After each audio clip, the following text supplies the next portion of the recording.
Bonjour, buongiorno à vous tous et toutes.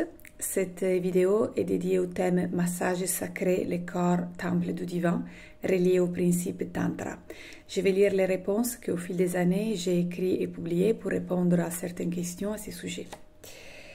Dans quel sens tu parles des redécouvertes du toucher sacré?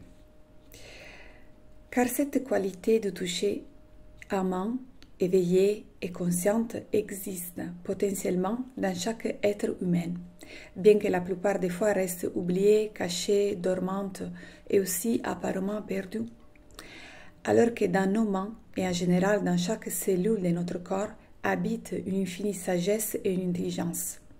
Il suffit tout simplement d'oser les reconnecter.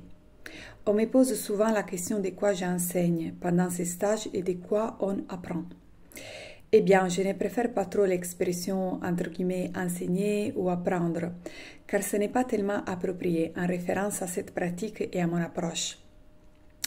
Dans le sens qu'il ne s'agit pas d'un être qui enseigne à un autre être une connaissance ou un savoir-faire. Mon souhait ardent est plutôt que chaque personne s'éveille à une qualité du toucher sacré, une qualité sacrée de toucher qui existe déjà au fond de soi. Ma fonction étant simplement celle de stimuler les souvenirs de ces touchés oubliés, secrets et pourtant si vifs et vivants, et de favoriser les terrains pour que cette retrouvaille du toucher, et donc la reliance corps et âme, puisse se faire à la fois en sécurité et en liberté. Cette reliance porte en don un processus d'individuation, attention, non d'identification, de notre dharma, terme qui en sanskrit a différentes significations, parmi lesquelles il y a notre rôle dans le monde.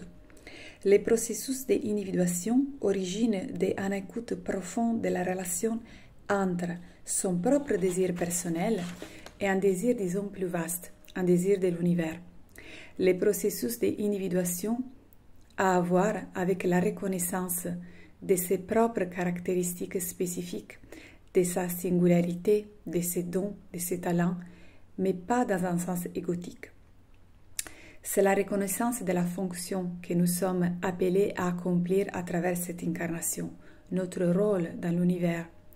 La vie devient plus simple et plus joyeuse lorsque, comme on voit qui se passe dans la nature, nous ne confondons pas l'effet d'être un coquelicot avec l'empressement ou le désir d'être une tulipe ou une pivoine. Ou lorsque, si nous sommes un kaki par exemple, nous restons dans le bonheur d'être un kaki et non d'être une cerise.